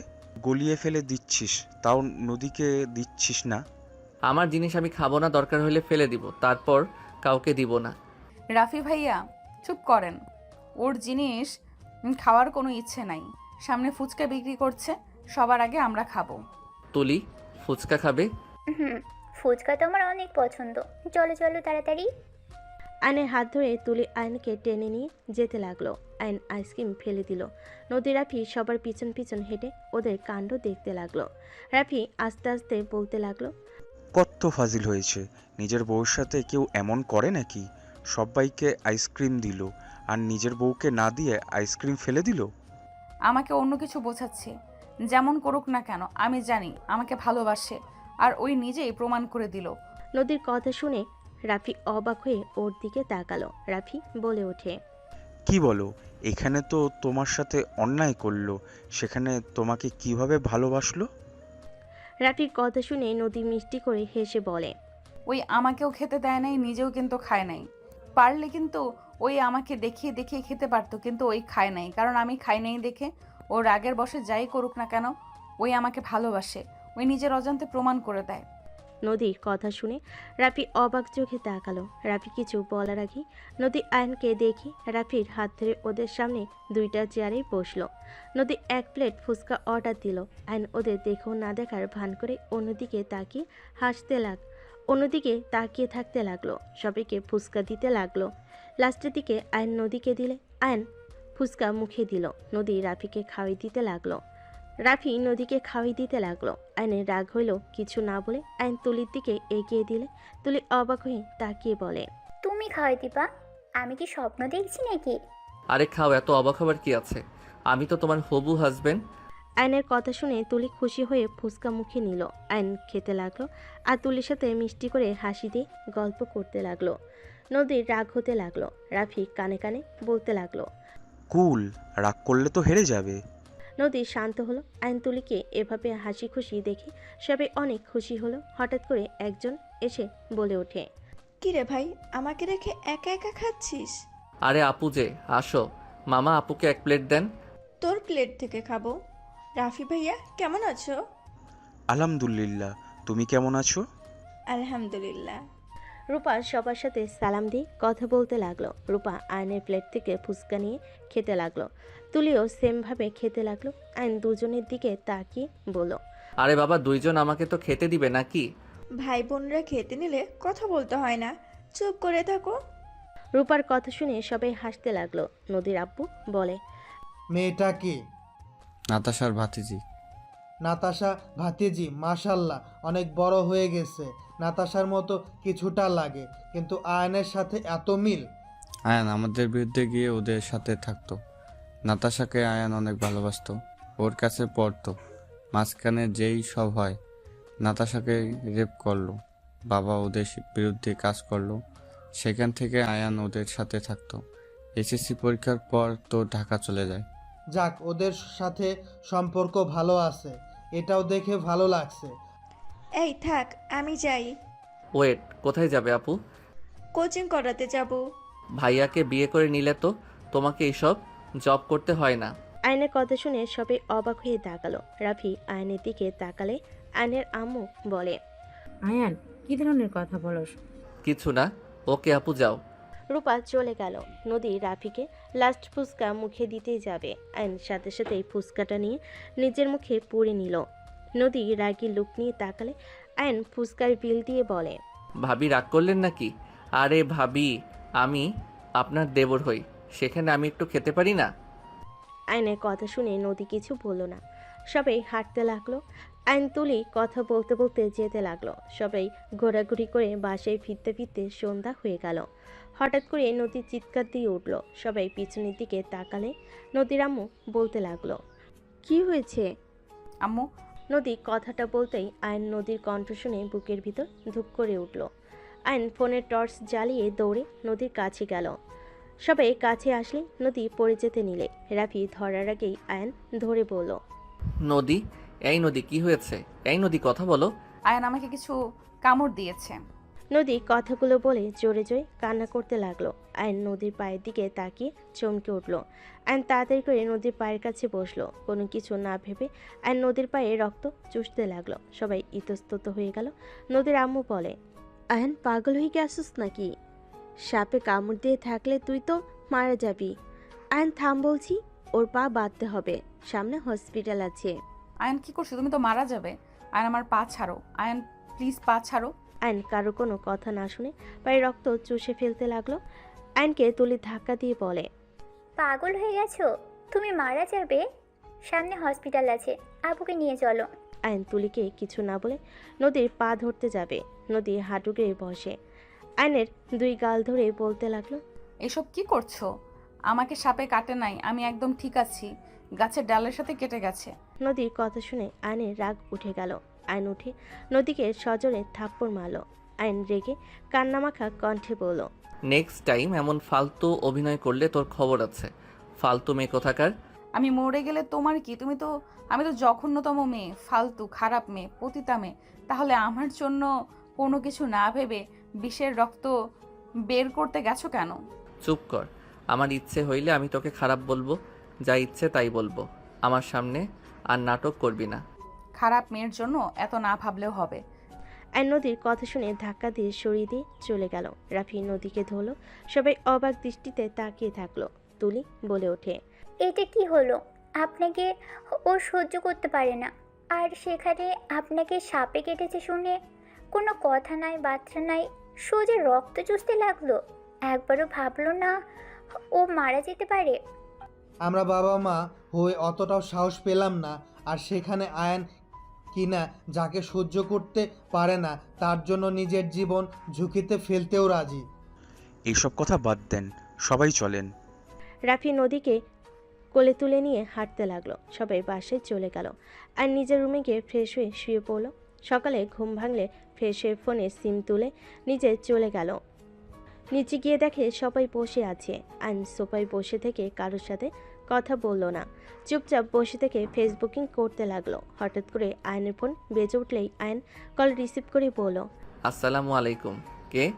ওয়ালাইকুম আসসালাম, আমি আপনার ম্যাম রাইসা। আয়ান সাহেব, আপনার ফোন বন্ধ কেন?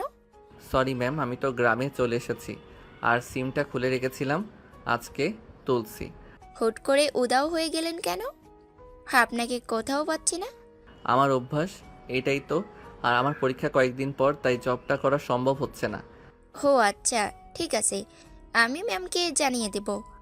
হুট করে এভাবে চাকরিটা ছাড়া ম্যাম যে কিভাবে নিবে আল্লাহ ভালো জানে। আপনি চিন্তা করেন না, ম্যামকে আমি বলে দিব, আর আপনার উপরে চিল্লাবে না, চিন্তা করেন না তো। ম্যাম কল দিচ্ছে। রাইসার কথা শুনে আয়ন নদীর হাত থেকে ফোন নিয়ে কেটে দিয়ে রাইসার সাথে কথা বলতে লাগলো। কথা বলা শেষ করে নদীর দিকে এগিয়ে দিলে নদী টান দিয়ে ফোন কেড়ে নিল। নদী বলে ওঠে, রাইসার সাথে কিসের কথা শুনি? আর এত দাঁত কেলিয়ে কথা বলার মানে কি? প্রেম করার ইচ্ছা আছে, ওনাকে পটান দরকার। আমার পটাতে পারলে আরামে শুয়ে বসে থেকে খেতে পারবো। আর ওনার মতো সুন্দরী বউ, ওনার হাসি দেখলে মন চায় সারাদিন দেখি তাকে। আয়নের কথা শুনে তুলি নদী রেগে গেল। তুলি কিছু বলার আগেই নদী ঠাস ঠাস করে থাপ্পড় মেরে দিল। তুলি এসে আয়নের চুল ধরে বলে, কুত্তার বিড়াল, আমি তোর হবু বউ থাকতে অন্য মেয়ের সাথে প্রেম করতে চাস? আমার সামনে তুই অন্য মেয়ের কথা কিভাবে বলিস? তুলি ছাড়ো, তুলি লাগছে, চুল ছাড়ো বলছি। ছাড়বো না। তুই ওই মেয়ের সাথে প্রেম করবি তাই না? দেখাচ্ছি মজা তোকে। উফ, ছাড়ো তো। আয়ন তুলির হাত ধরে পিছনের দিকে ঘুরিয়ে ধরলে নদী আয়নের কলার ধরে বলল, বিয়ের আগেই তুলি কি এইভাবে কেন ধরেছ? ছাড়ো বলছি। আমার মন ইচ্ছে, আপনার কোনো সমস্যা? সরেন। আমারও লাথি মারতে ইচ্ছে করছে। নদী আয়নের চুল ধরে নিচে ফেলে দিল।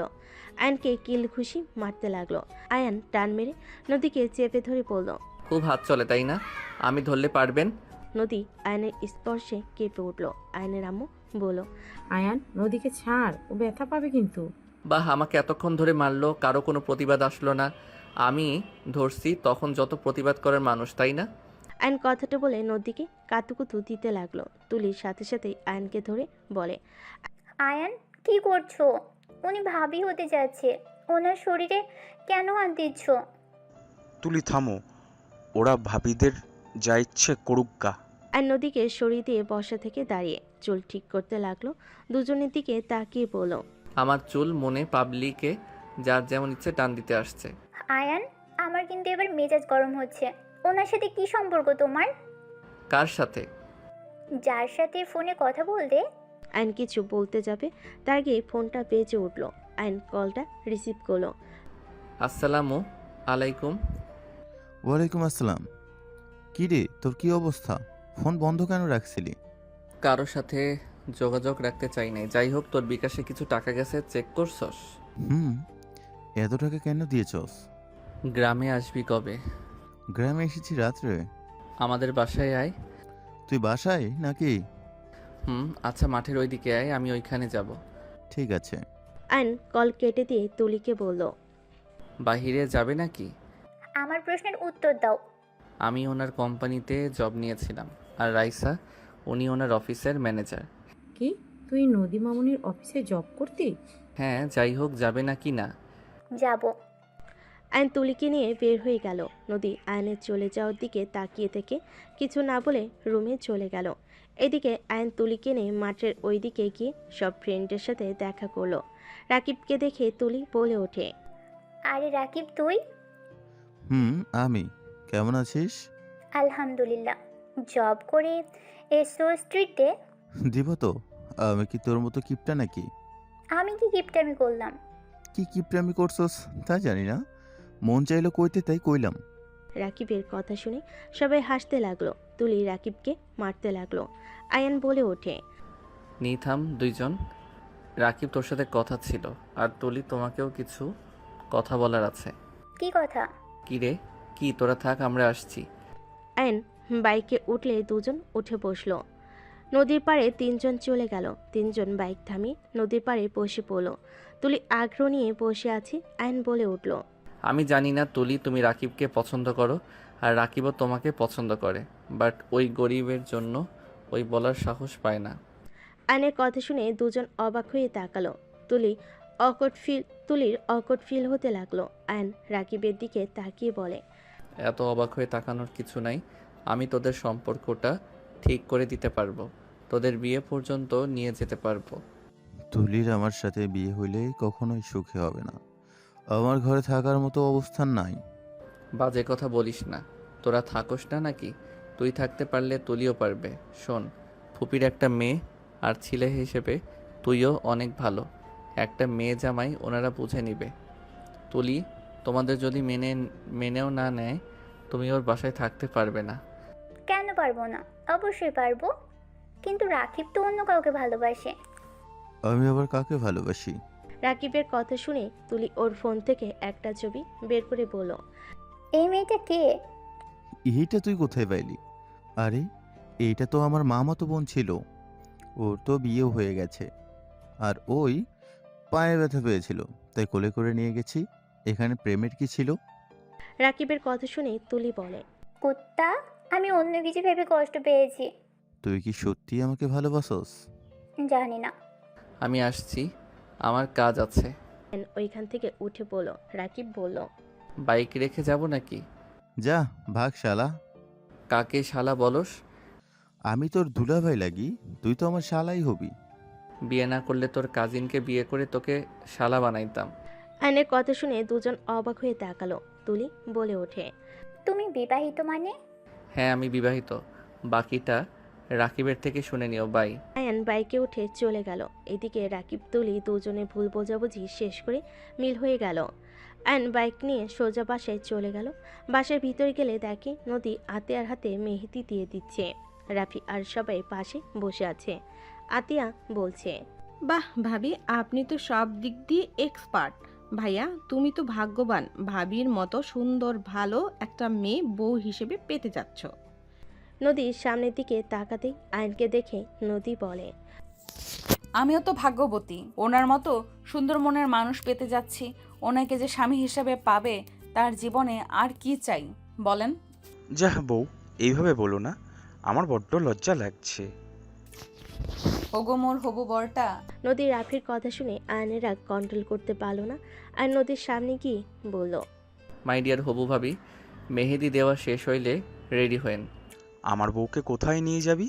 ভাইয়া তোমার সাথে কথা বলতে চাচ্ছি না। ওই কানে কি গেছে, কি বলছি আপনাকে? আমি কোথাও যেতে পারবো না। আমি নিয়ে যেতে চাচ্ছি, আপনি যাবেন। আর না হয় 3 দিনের ভিতরে আমাকে মুক্ত করে দিবেন। 3 দিনের ভিতরে কিসের মুক্তি করবে? কি বলো সাবল তাবল কথা? আয়নের কথা শুনে নদী রেগে বলে উঠল, ঠিক আছে, করে দেব। বারবার এক কথা। হ্যাঁ বারবার এক কথা।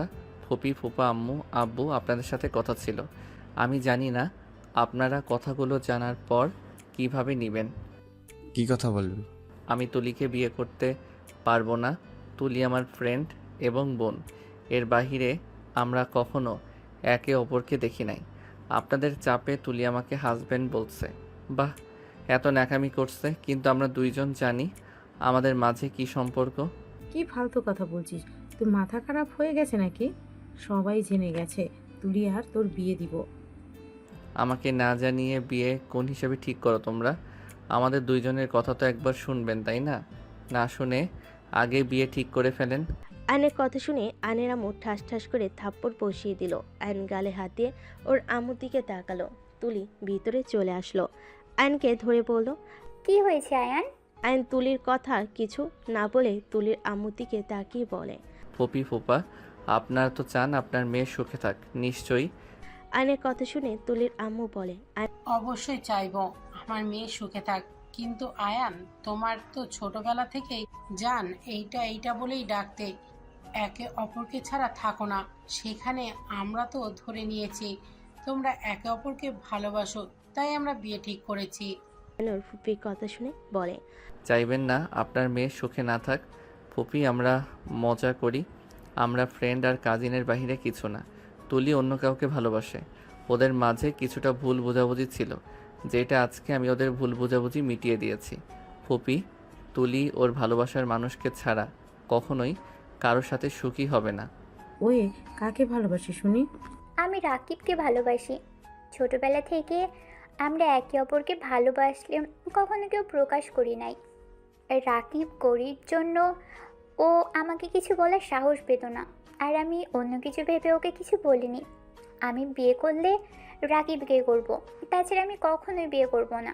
তুলির কথা শুনে আয়নের ফুপি রেগে থাপ্পড় মারতে যাবে, সাথে সাথে আয়ন সামনে দাঁড়িয়ে থাপ্পড়টা আয়নের কাঁধে গিয়ে লাগে। আয়ন বলে উঠল, ফুপি, ভালোবাসা কোনো খারাপ কিছু না। যে যার সাথে সুখী তাকে তার সাথে তুলে দিলে কি সমস্যা? ফুপি, রাকিব তো আর খারাপ ছেলে না, ওই একটা ভালো ছেলে। আমার নামে অনেক রিপোর্ট পাবে ওর নামে। কখনো শুনেছো কোনো রিপোর্ট? ওই এই গ্রামে ভদ্র ছেলে হিসেবে পরিচিত। ওই গরিব, এটা কি ওর অপরাধ নাকি? ফুপি প্লিজ আপনারা ওদের মেনে নিন। আয়ন ওদের রিকোয়েস্ট করতে লাগলো। তুলি ওর আব্বু আম্মুকে বোঝাতে লাগলো। ওদের রিকোয়েস্টে সবাই মেনে নিতেই বলল। সবাই মেনে নিলে আয়ন বলে ওঠে, আই লাভ ইউ সবাইকে। আম্মু, আমি দেশের বাইরে চলে যেতে চাই। তোমরা তো আমাকে বাইরে পাঠাতে চাইছিলে। আমি চলে যাব। আমি এই দেশে আর থাকবো না। হঠাৎ করে মন পরিবর্তন করি কেন? না, অনেক ভেবে দেখলাম তোমাদেরও মনও একটু রাখি। সবসময় তো আমার মতো আমি চলছি, এবার না হয় তোমাদের কথা মতো চলি। আব্বু, আমাকে লন্ডনে যাওয়ার ব্যবস্থা করে দিও। ঠিক আছে, পরীক্ষাটা শেষ কর। ওকে। আয়ন চলে যেতে নিল। তুলি আয়নকে পিছন থেকে জড়িয়ে ধরে বলে, ধন্যবাদ। যা ভাগ, ট্রিট দেওয়া বাদ দিয়ে আমাকে ধন্যবাদ দিচ্ছে। ওই, আমাকে তুই বলো কেন? সরি বন্ধুর বউ ভাবি। কথাটা বলে দুজনেই হাসতে লাগলো। নদী আয়নকে বলল, আয়ান, সবার কথা তো ভাবলে, কই আরেকজনের কথা তো ভাবলে না? তার কথা ভেবে রেখেছি। সেই সুখে থাক, সেটা আমি চাই। আমার শত্রুকে সুখে থাকার দোয়া করলে সেখানে সেই তো আমার প্রিয় মানুষের লিস্টে। তার ক্ষতি কিভাবে চাইবো? আয়নের কথা শুনে সবাই অবাক হয়ে গেল। আয়নের আম্মু বলে, কার কথা বলিস আয়ান? কেউ না আম্মু। কেউ নাই তাহলে? হ্যাঁ, নাই, কেউ নাই। আপনি নিজের ভালো চাইলে আমার সাথে এখন চলেন। আর যদি আপনি দেরি করেন, সেখানে আমার কোনো কিছু করার নাই। আমি ঢাকা চলে যাব খুব তাড়াতাড়ি। রাইসার সাথে রিলেশন করতে নাকি? নদীর কথা শুনে আয়নের রাগ উঠতে লাগলো। আয়ন রেগে পিছনের দিকে তাকিয়ে বলে, আমি কি আপনার মতো নাকি? যাকে পাবো তাকে ধরবো। আমার লাইফে ফার্স্ট একজন এসেছে, সেই সারা জীবন থাকবে। আপনার মতো আমি না যে মাসে মাসে মানুষ পাল্টাবো। আয়ান, কি ধরনের কথা বলছিস? আয়নের কথা শুনে নদী কান্না করতে করতে বলে, হ্যাঁ হ্যাঁ, আমি তো খারাপ। আমি তো দেহ ব্যবসা করে খাই। তুমি কেন আমার মতো হবে? তুমি তো অনেক ভালো। খারাপ তো আমি। সব জেনে নিজের ভাইয়ের জীবন বাঁচাতে চাও না কেন? তোমার ভাইয়ের সাথে বিয়ে ঠিক হয়েছে, সেখানে সবাইকে বলে দাও নাই কেন যে আমি খারাপ? আমার সাথে বিয়ে হলে তোমার ভাইয়ের লাইফটাই নষ্ট হয়ে যাবে। নদী, এসব কি ধরনের কথা বলিস? আয়ন, তোমাকে আমি অনেক সহ্য করেছি। আর না, তুমি আমার মেয়েকে যাই নাই তাই বলো। তুমি পেয়েছোটা কি? তোমার মনে যা আসবে তাই বলবে নাকি? আর ভাইজান ভাবি আপনারা চুপ করে থাকেন, ছেলেকে কিছু বলেন না? কি বলবে ঠিক বলে? আমি তো খারাপ মেয়ে, তাই আমাকে খারাপ বলে। আমি চুপ কর। আমি কি জানি না আমার মেয়ে কেমন? আয়ান, তোমার সমস্যা কি? তুমি আমাদের অফিসে জব করতে, ধরতে গেলে নদী তোমার বস ছিল, সেখানে তুমি ওর সম্পর্কে এত বাজে কথা কিভাবে বলতে পারো? তুমি আমার মেয়ের সম্পর্কে কতটুকু জানো? আমি কি একবার আপনার মেয়েকে বলছি ওই দেহ ব্যবসা করে খাই? আর সবসময় বেশি কথা কেন বলো? আমার মেজাজ গরম করে কেন দাও? খারাপ মেয়ে তাই দেয়। আর কোনো কিছু বলবে? আব্বু আম্মু, আমি বাসায় যেতে চাই। ব্যাস, অনেক হয়েছে। আয়ান, তুই সবাইকে ভুল ধরিয়ে দেস। নিজে যে ভুল করছোস সেগুলো কিছুই না। তুই নদীকে অপমান কিভাবে করস? তোর কি লজ্জা করে না? ওইগুলো মানুষের সামনে নদীর অপমান করছোস। আমার ভুল হয়েছে তোমার হবু ওকে কিছু বলে। আমি হাত জোর করে ক্ষমা চাচ্ছি ভাবি, ক্ষমা করে দেন। আপনার বিষয়ে আর কোনোদিন কিছু বলবো না।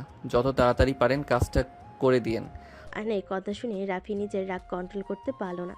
আয়নকে ঠাস করে থাপ্পড় মেরে দিলে সবাই চমকে ওঠে। আতিয়া বলে উঠল, ভাইয়া, তুমি ছোট ভাইয়াকে থাপ্পড় মারলে? তুমি তো ছোট ভাইয়াকে কখনোই মারো নাই। হ্যাঁ, মানলাম, অনেকবার বেড়ে গেছিস। আপনার জন্য আমার ভাইয়া আমাকে এই প্রথম থাপ্পড় মারলো। আপনি কখনোই আমার জন্য ভালো ছিলেন না। আপনি ভাইয়ার বউ হতে না হতে আমাকে থাপ্পড় খাওয়ালেন। আর বউ হয়ে আসলে আপনি যে আমাকে এই বাড়ি থেকে বের করবেন আমার বুঝতে আর বাকি নাই। আয়নের কথা শুনে রাফি মারতে যাবে, নদী রাফির হাত ধরে বলে, ভাইয়া প্লিজ বাদ দেন। আমি এখান থেকে চলে যাচ্ছি। আমি চাই না আমার জন্য আপনাদের মাঝে কোনো ঝামেলা হোক। সরি আঙ্কেল আন্টি, আমি রাফি ভাইকে বিয়ে করতে পারবো না। আর আমি ভালো মেয়ে না, আমি অনেক জঘন্যতম মেয়ে। আমাকে ছেলের বউ বানালে আপনাদের এত সুখের সংসার নষ্ট হয়ে যাবে। নদী কান্না করতে করতে দৌড়ে চলে গেল। রাফি রেগে আয়নের গালে আরেকটা থাপ্পড় মেরে বলে, তুই কেমন ছেলে রে?